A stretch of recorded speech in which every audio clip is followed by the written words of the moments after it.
Revolutionary talk for revolutionary times. Promoting peace, liberty, and prosperity around the clock. LibertyTalk.fm.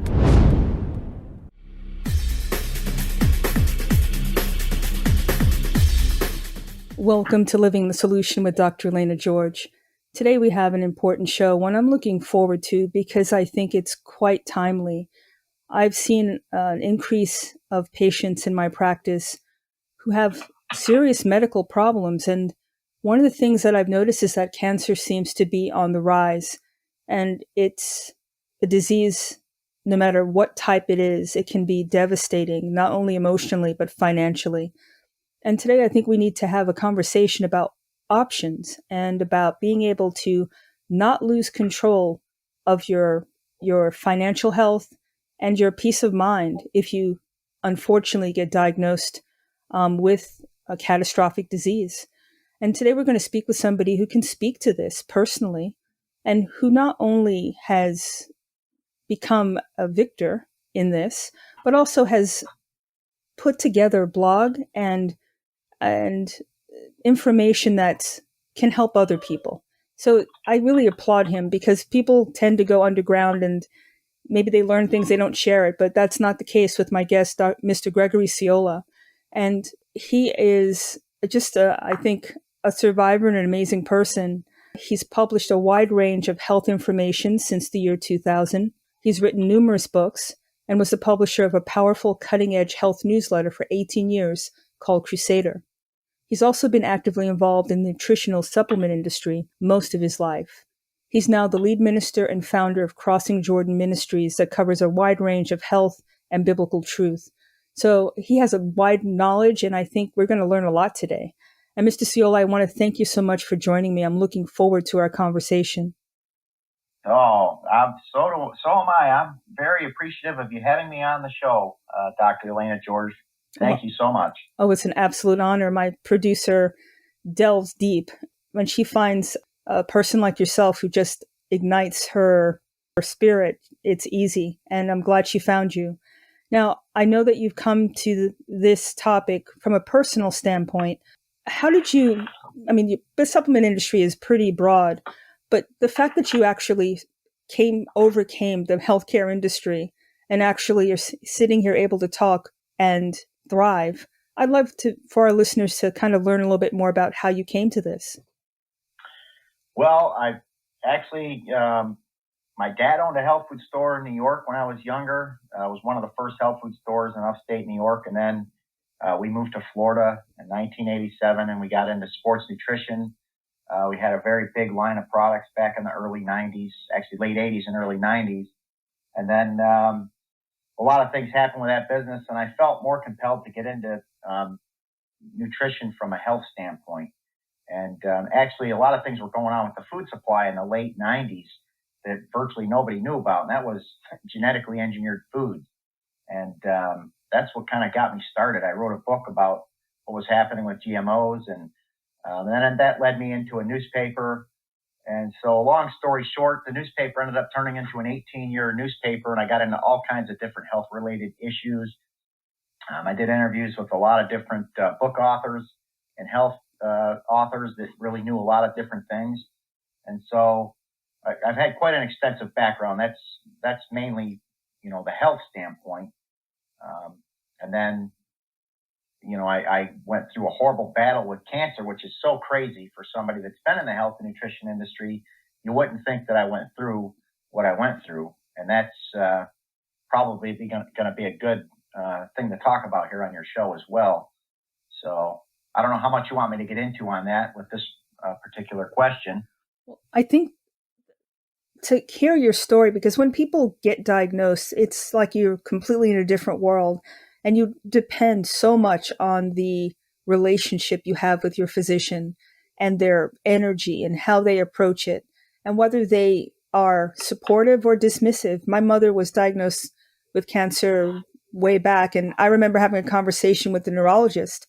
And I'm a physician. I was at the time when this happened. He said, "Oh, she's going to die. Nothing else, nothing positive." And if I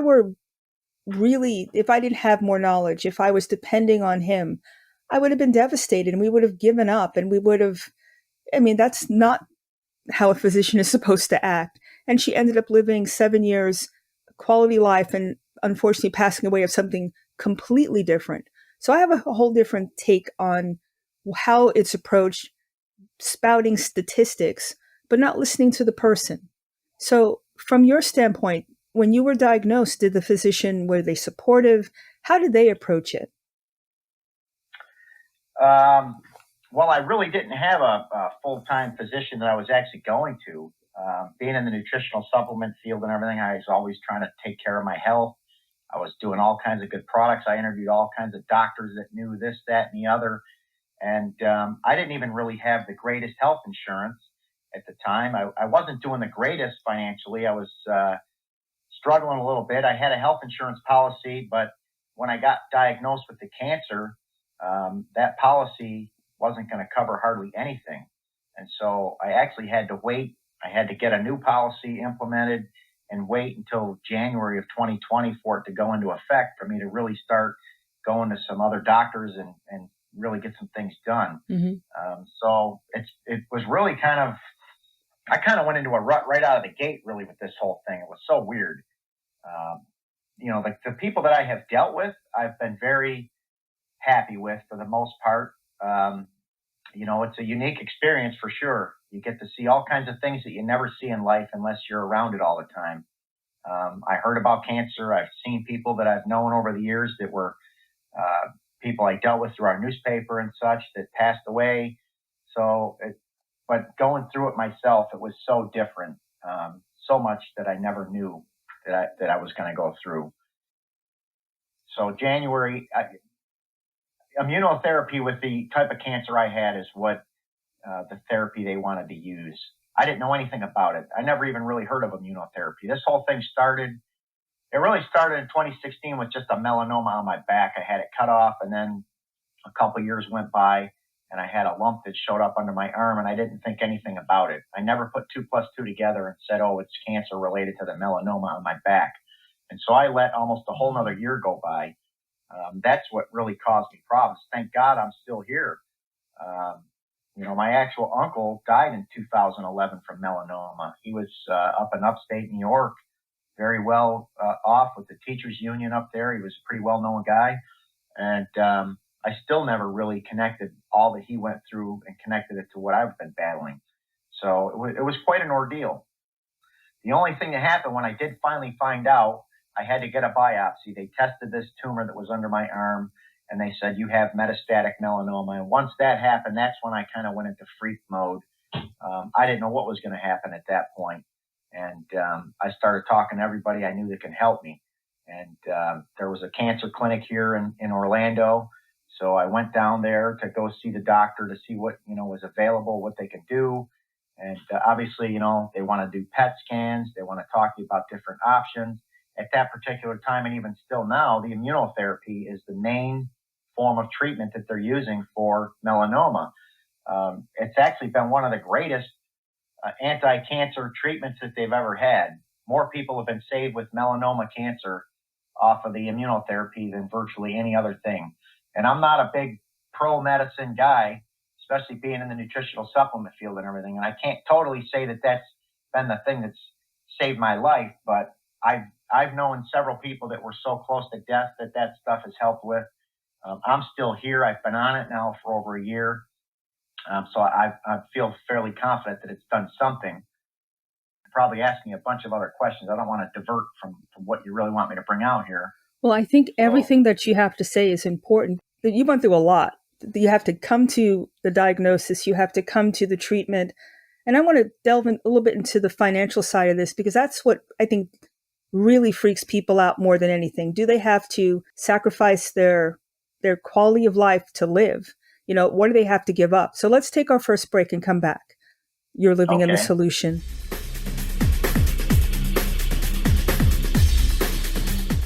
Welcome back to Living the Solution. We're speaking with Mr. Gregory Ciola, and he is very knowledgeable about the supplement industry and also, as a survivor of cancer, how to navigate the system. I think one of the major things that comes into play is the financial side of it. And I personally think if somebody has a catastrophic illness, money should never be an arbiter of their care. In your article you wrote, I almost died and went bankrupt from your diagnosis. How did you navigate that? I mean, you were in the middle of all these extreme points in your life, getting a diagnosis, having to be able to cover and pay for these are not cheap uh, treatments. How did you navigate that? Because I think that's where people really, they just tune out when they hear that. Well, when I finally got diagnosed with the metastatic melanoma and I went into freak mode, that's when I was like, man, I don't really know what to do. And the doctor that we went to go see said he really wanted me to get on immunotherapy, and he was ready to start treatment like the next week. And I didn't even have insurance that was going to cover me for that. And I'm like, gosh, I don't know if I can even afford to do that next week. And so it was at the end of the year when they renew all these insurance policies, or if you want the federal policies, you can do that. And so I renewed my insurance policy. And at that point in time, I said, I'm going to wait until January 8th. I said, the holidays were coming up. I didn't want to start and have issues with it. And the policy wasn't going to be in effect until the January of 2020. So I waited, but I probably maybe made a mistake waiting. The money issue is huge. And if somebody couldn't have afforded the insurance that I got that covered a lot of that stuff, I don't know where they would be either. I've seen a lot of people really going through a lot of troubles with the cancer battle. And even if you have good insurance and have a good policy, and you're maybe even doing well off financially, once you start going through the cancer and you can't work, or this is going on, or you can't, you're going to burn through your money and have all kinds of troubles. Maybe you lose your job. It really does cause a lot of problems. I think it's one of the number one reasons why people are having financial problems if they're going through any type of cancer battle. It's really crazy. So that was something that really opened my eyes with what I went through. Well, if now in retrospect, I mean, you had to figure this out in the midst of it, but what would you advise people you're healthy now. What do you need to look out for? What kind of policy would you recommend? And what backstop can people put into place now just so they don't have to do this when this is not something they want to be thinking about if something catastrophic happens? Well, I would definitely, if you can afford it, have a good policy. I think the cancer rates are going through the roof right now. There's a lot of side effects that I'm hearing about as well, being in the nutritional supplement business and also being in the health and nutrition field that published a health newspaper. I follow a lot of stories. I'm seeing and hearing about a lot of things that are happening with side effects and issues that people that took that vaccine. And I know this isn't the show to talk about that. That's not what I'm trying to get into. But the fact is, I know I'm hearing that cancer rates are going way up. Having good health insurance, if you can afford it, to cover a lot of issues is important. Also, having life insurance. I had life insurance just because I was pressured when I got married. Oh, have a life insurance policy. Then I bought a house and they made it sound like if anything ever happened to you and to cover your house. I didn't even know that it was just the regular life insurance policy. So I actually bought it. And it was stuff like that that actually helped me financially with the crisis that I went through, because I would have ended up being bankrupt. And I'm certainly not out of all my troubles by a long shot, but I'm not where I would have been if I didn't have some of these things in place. Thank God. So I would highly recommend anybody get life insurance. The younger you are, the cheaper it is, the better off you're going to be with it.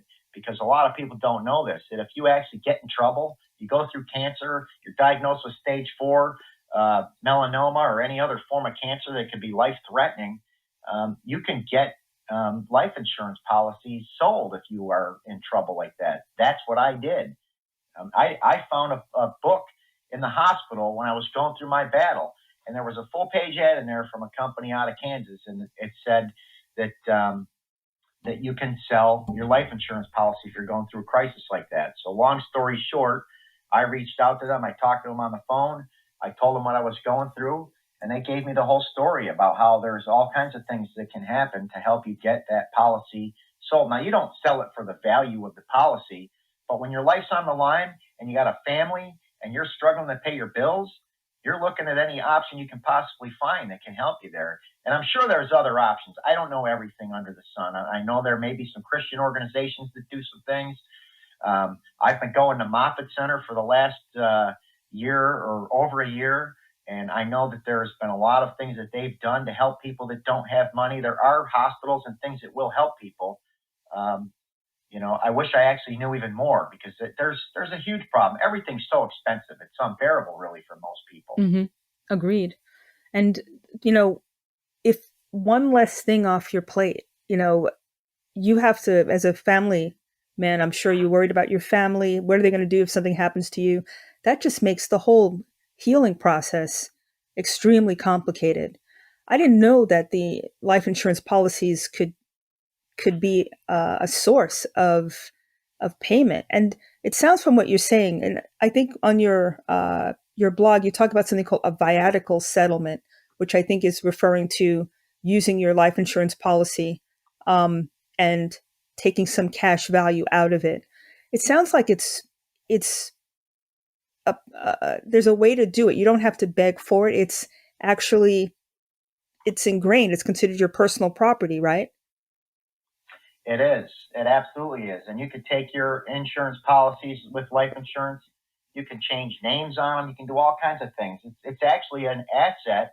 A lot of people don't know that, and they just think, well, I'll just wait until I die to do something with that. But that's not really how it happens, and a lot of people aren't aware of that. I wasn't aware of it. I never knew anything about it, and I don't claim to be an expert in it by a long shot, other than I found this company that helped save my life financially with what I went through. I was able, with the kind of cancer I was battling, to sell a policy. My cancer went from my underarm to my brain and turned into a tumor that was the size of a giant egg that was hemorrhaging. I was literally days away from death. It could have happened at any moment because it was so bad. I was having memory issues. I had a splitting headache at one time that was like the worst headache I ever had in my life. I mean, I could have had a hemorrhage stroke, something that could have killed me or eliminated me. I'm still here, thank God. And having that life insurance policy, going over what I went through with this company, they were able to find somebody that was willing to invest in it, because in their mind they think, well, this guy's not going to be here long, so we can pay an X amount for the policy, and something happens to him, we get the full value. So for them, it's an investment, and I'm not saying that to sound like an investor on it, but that's how it goes with those companies. For them, it's just money issues. They think of it as a financial investment. For somebody who's going through a cancer battle like me, that's like, wow, I'm literally struggling. I can't work right now. Not only that, it was going on when the whole COVID crisis hit. So I was going through everything else that happened on top of that. It was a mess. It really was. And I got 4 kids, 4 sons. And this all happened in the midst of everything that was going on. It was nuts. Just on the medical side of it, and it's about options. When you have that financial stability, because I know, well, the immune therapy for melanoma is pretty standard, but there are other cancers where it's not, and people would have to pay out of pocket because the insurance may not cover it. I can imagine the freedom that someone would have if they cashed in this type of policy. Then they become a self-pay patient, and that's where the real choice in healthcare is driven from. It's not your insurance company. It's being able to control your financial destiny and having options. If you want to go holistic, for example, where your insurance may not cover it, or you want to leave the country, who knows? But this seems like a very cost-effective way, because the policies aren't that much per month generally for the life insurance policy. It's pretty reasonable. And if you don't have to wait, there's a waiting time, I'm sure, like a few months before it kicks in. But imagine paying $50 or less a month and getting covered for over 100,000, I'm sure, easy. That's really peace of mind, where you're not putting out of a lot of money, but potentially it's value added, isn't it? Absolutely. Definitely value added. You're referring to the actual policies, right? Correct. Yeah. When you buy the policies, they're really not crazy expensive at all. So those policies, unless you aren't doing really well financially and you get the federal help for the policies, they're a fortune. When I was actually doing okay with business, I used to pay about, I don't know, $700 or $800 a month for full coverage for everybody in my family. But then I moved out of state and I couldn't transfer that policy. And then I came back to Florida and to try to get a policy that was similar to that, especially after the whole new health bill went into effect. It was close to $1,500 to $2,000 a month. I mean, that's like a mortgage payment on a house to get health insurance. It's crazy. Yeah, I mean, the health insurance. That was why I let my policy go. I found another company that I found a Christian company that was doing the shared things where you pay a certain amount every month, and if you have a problem, they do it. But every time I went to doctors, they never knew who the company was. They just looked at me weird. And then when I got diagnosed with cancer, I had a different policy that was a little better than that, but it was still not the greatest. And then I had to really, knowing what I was going to battle and had to go to hospitals and everything else, I wanted coverage that I knew nobody's going to raise a flag and give me problems, that was going to cover me. So that's what I have now. I'm under the federal policy, which has helped me, thank God. I think a lot of people are struggling with that.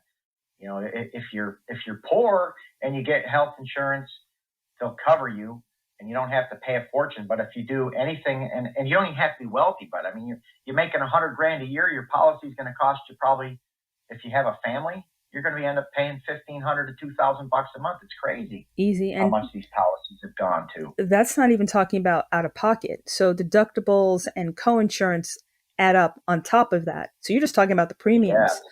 So, I mean, there's anything you can do to access a different source of financial freedom, then by all means. I mean, this is like the best kept secret. I mean, people even knew about this.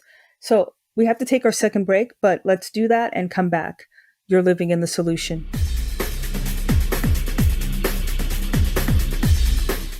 Welcome back to Living Solution. We're speaking with Mr. Gregory Ciola. And before the break, I think you did a really great job of giving us a synopsis and a breakdown of financial options out there that I think most people can add in with their health insurance, and just gives them a little bit peace of mind. I would also add in something like AFLAC, which is these indemnity policies where you can get coverage for a specific ailment like heart disease, stroke, cancer. And there are little riders that you can add on to the policy.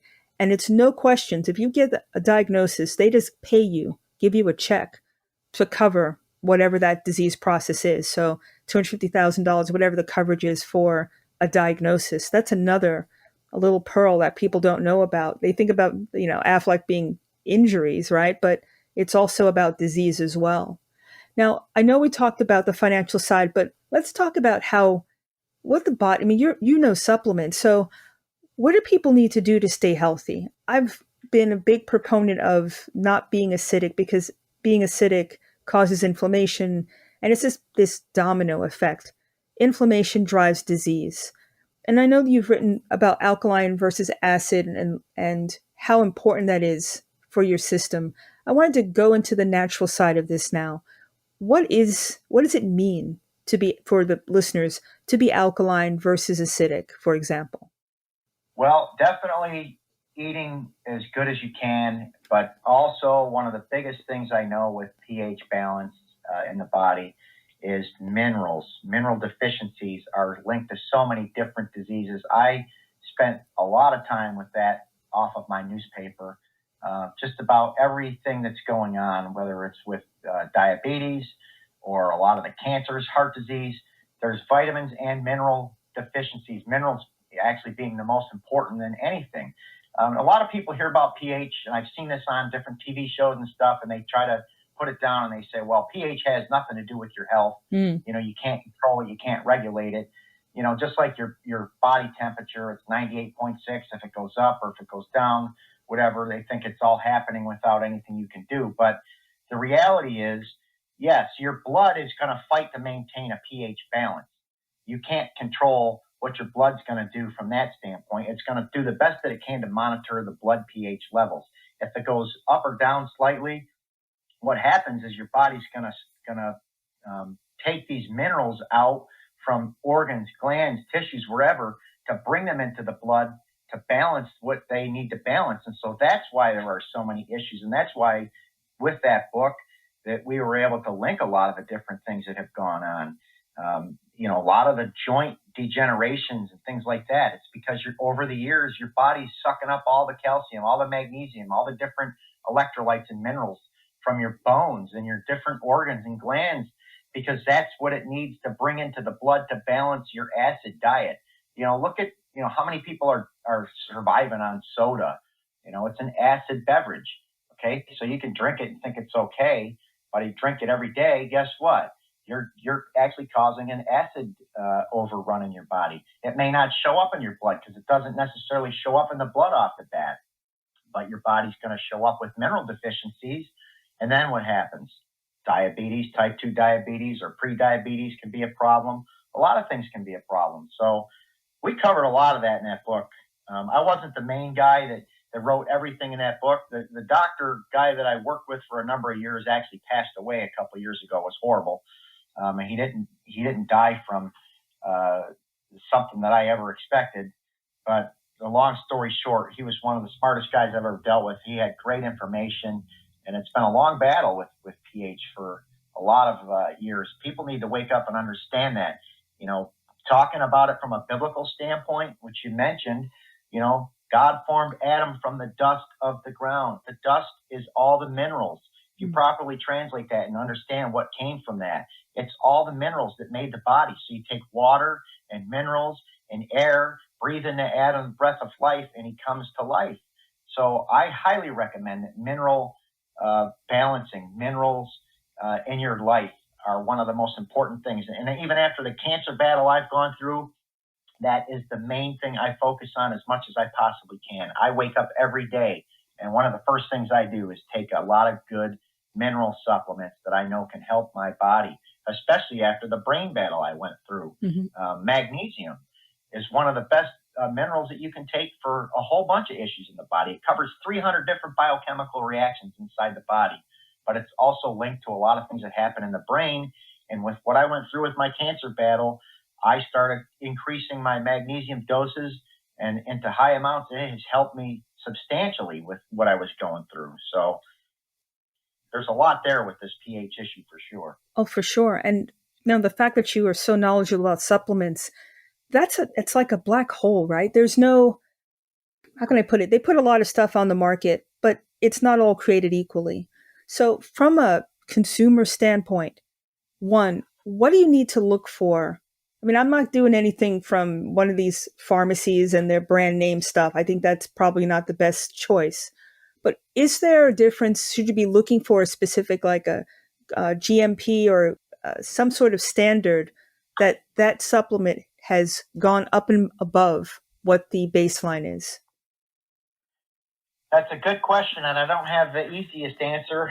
And I certainly don't claim to be the expert on every single thing that's going on, because this industry's gotten so big, mm-hmm. and there are a lot of companies out there. But and the GMP doesn't necessarily mean anything. The dietary supplement industry is pretty much as regulated as the pharmaceutical industry. I know the pharmaceutical companies try to badger the nutritional supplement companies sometimes, but the fact is, a lot of these companies have been purchased and taken over by the pharmaceutical companies.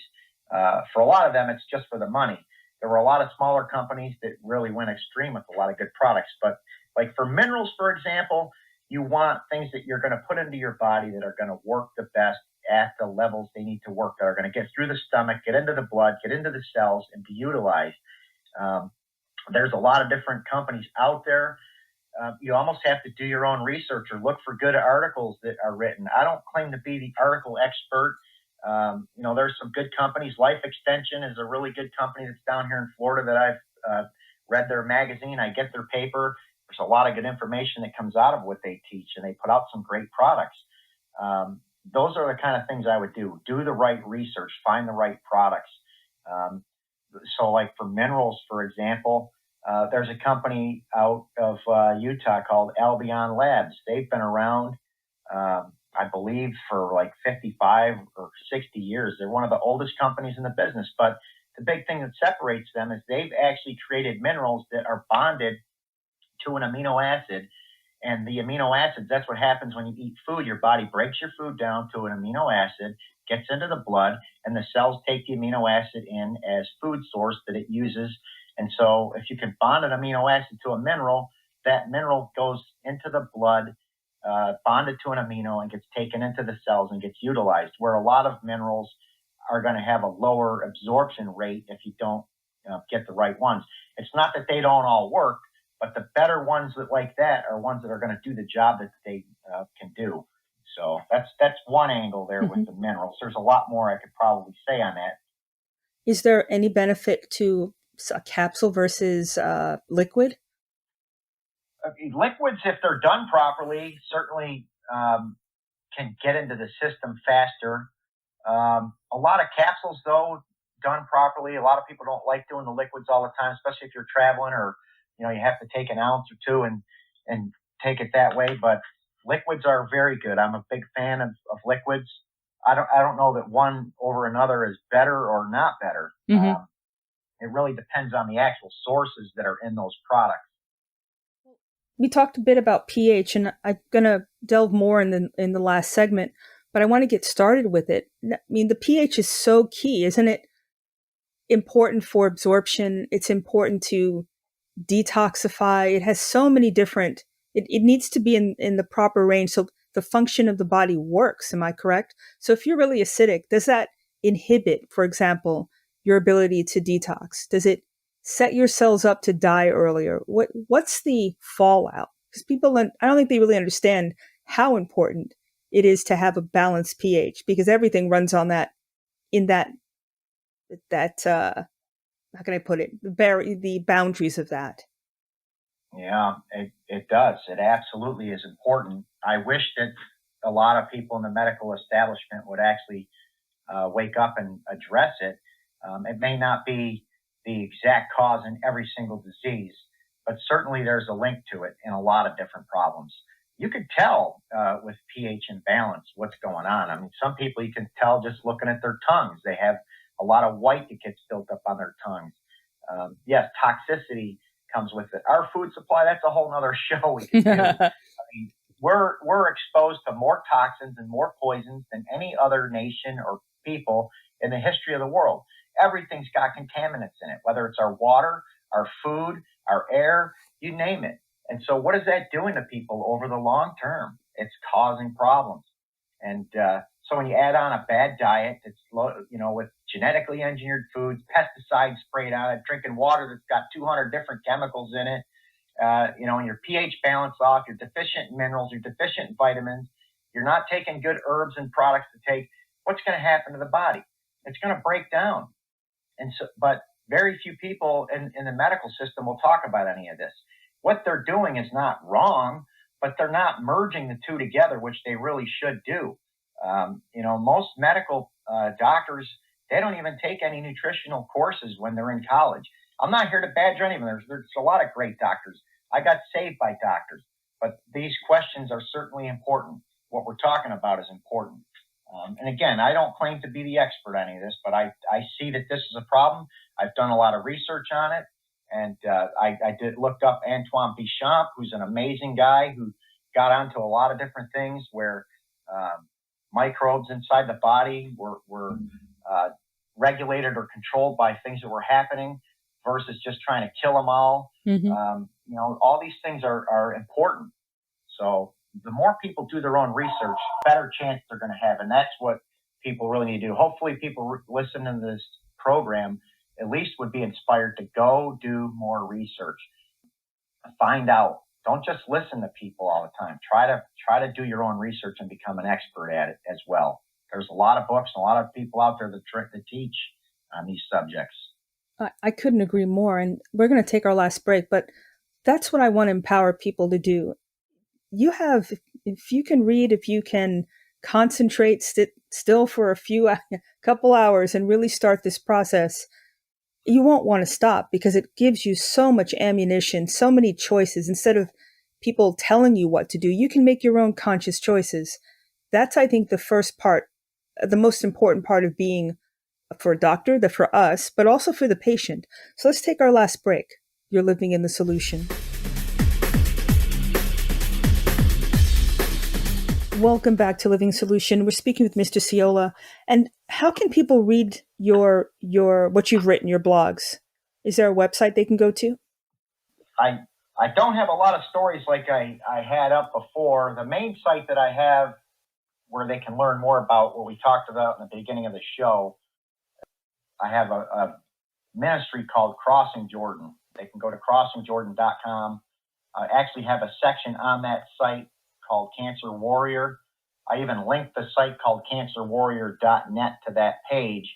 If somebody wants to hit cancerwarrior.net, they can go there and they'll see some videos and some of the information that we talked about as far as, your life insurance policy, getting some help if you're going through some troubles like that. I do have a nutritional company as well called 7 Lights Nutrition. It's the number 7 and then Lights, Lights, nutrition. Actually, the website's 7lightshealth.com. And so there's some info there.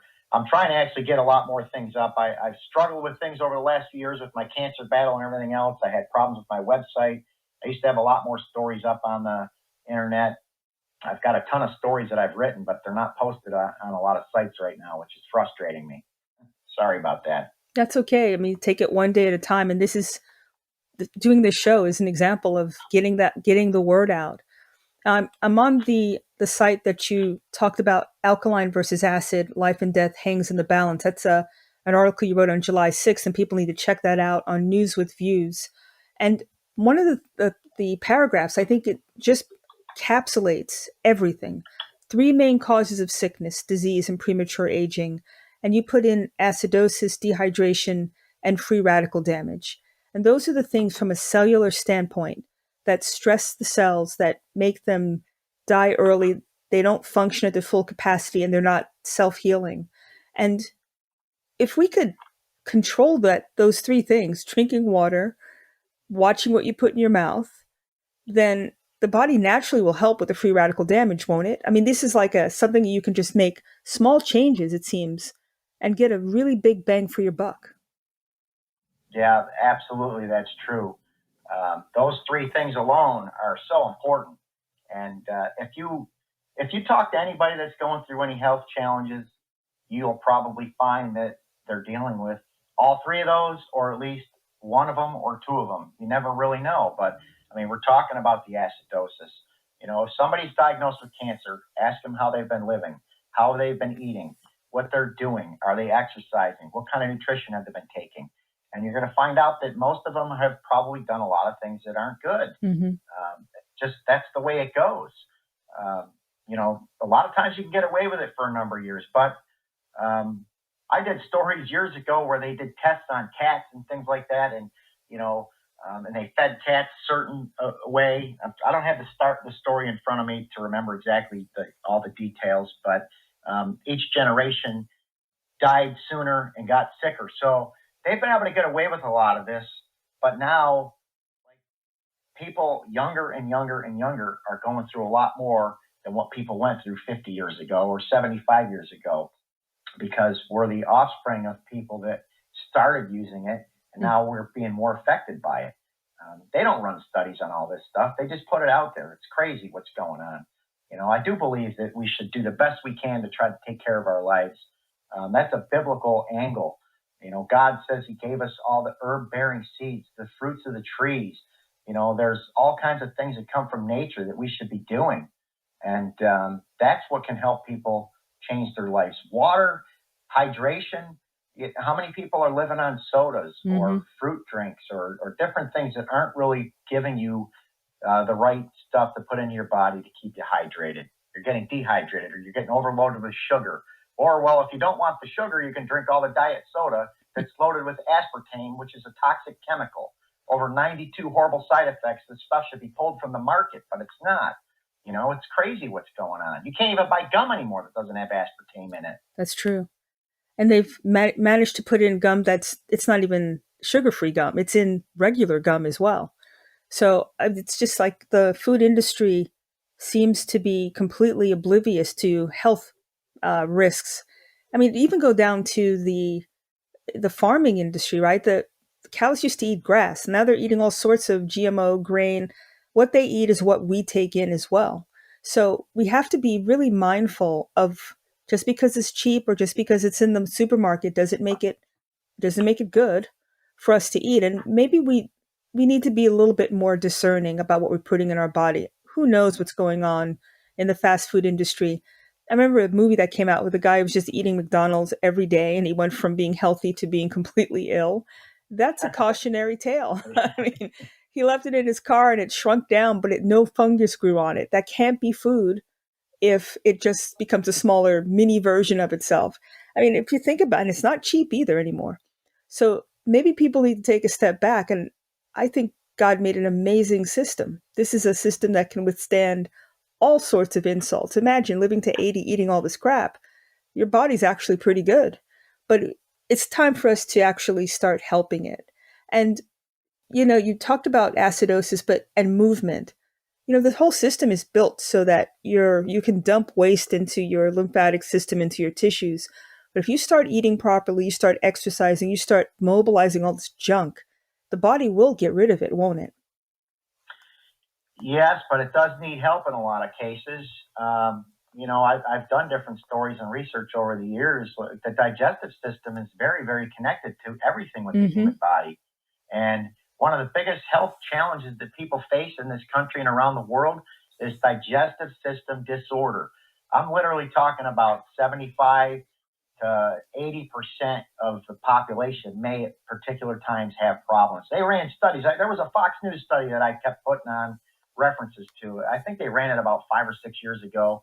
And I think 74% of the people they interviewed all had digestive system disorders. It could be constipation. It could be any other issue, you name it. And it just goes on and on and on. And how many people are putting 2 plus 2 together that what they eat, what they drink, how they're living their lives plays a role. And another big thing, the digestive system controls and works with the immune system. Yeah. So if you want to help the immune system, you just can't go take a shot and think, well, that's going to solve all my problems. I can go function ever. Well, your digestive system is linked to your immune system. You need good digestion to function. And if you're eating a lot of fast food, you're not getting enzymes. If you're not taking probiotics, then you don't have good bacteria that's working properly in the digestive system. Everything is connected to the body. So that's extremely important. And yes, so many people are living on fast food.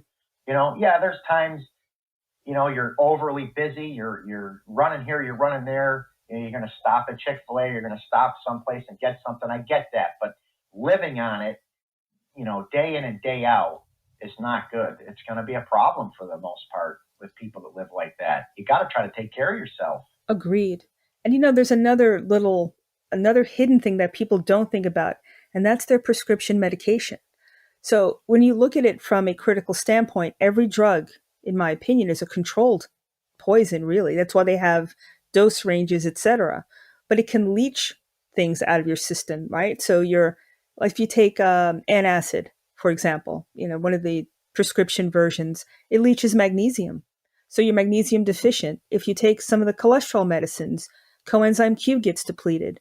So you really have to be mindful. I think as physicians too, if you're going to give someone a medication, I think you need to be aware that you need to ask them to supplement instead of taking them down a path where I can foresee people are on medicines to control the side effect of the medication that they're on. And there's this list of meds, but you're not better. I don't understand how people are taking more medicines, but they're sicker. I think that's part and parcel to that problem. Yeah, it sure is. It sure is. And again, the sad part is that they're going to put down taking a lot of nutritional supplements. They haven't run any studies on these nutritional supplements and these different drugs. They have no clue how they're all going to work together.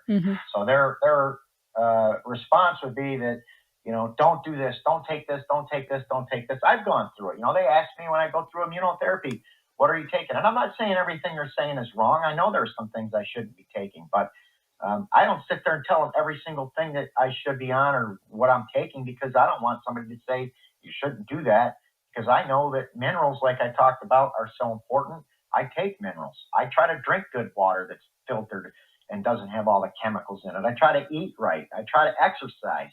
How many people are exercising properly? You get sick and think, well, I can't ever work out again. But you know what? I really think that exercise is important. You don't have to overdo it, but blood flow and different things that can help your body, they're all important. We're not supposed to be just sick, laying on a bed and we can't move and not do anything. I think we should do the best we can on every front to take care of ourselves. I agree. And I think it starts with faith and, really respecting the temple that God created for us. And that means mind and body to me. Yeah, that's so true. I actually have a quote in that PH book, which I love. I don't know how many people ever heard it. It's from Thomas Jefferson. If people let the government decide what foods they eat and what medicines they take, their bodies will soon be in as sorry a state as are the souls of those who live under tyranny. So people need to wake up. They need to do their own research. Start taking authority over your life and over your health, because that you're going to have the answer. God has the answer. It's in the scriptures. It's not that everything they're doing is wrong, but certainly not everything they're doing is right either. And a lot of problems are happening because of the way things are. I couldn't agree with you more. And God helps those who help themselves. I think that's a really good truism. And nobody knows your body better than you. And there's nothing wrong with you asking questions and doing your due diligence and having a relationship with your healthcare provider, practitioner, where you can be a partner in your care. They should be your advocate. And it comes down to making decisions that are best for you. You did that, and you're here to tell the tale. And, time goes so fast, but I want to make sure people know how they can go to Crossing Jordan, to the website, read articles that you wrote. And I look forward to having you come back anytime you want, but I just want to make sure people can learn how to follow what you're doing. Yeah, so that crossingjordan.com would be a great site for people to check out. I do have some blogs up there with some of the different articles. I'm going to try to post a lot more up there. I'm going to try to also start making a lot more videos, and I do want to interview more health experts with some of the things like we're talking about here that can input a lot of good information out there to help people for sure. I want to thank you so much for everything you do, and thank you for joining me today for the show. It was a pleasure to have you. Yeah, well, it was a blessing to be on the show. I thank you for letting me speak, and I hope some people got some good information here. There's obviously much more we can get into, but that's enough to at least open people's eyes a little bit to help them out. It's just to whet their appetite. You're welcome to come back anytime. Thank you so much for having me. I appreciate it. Oh, it's a pleasure. Thank you. And thank you, everybody, for living in the solution.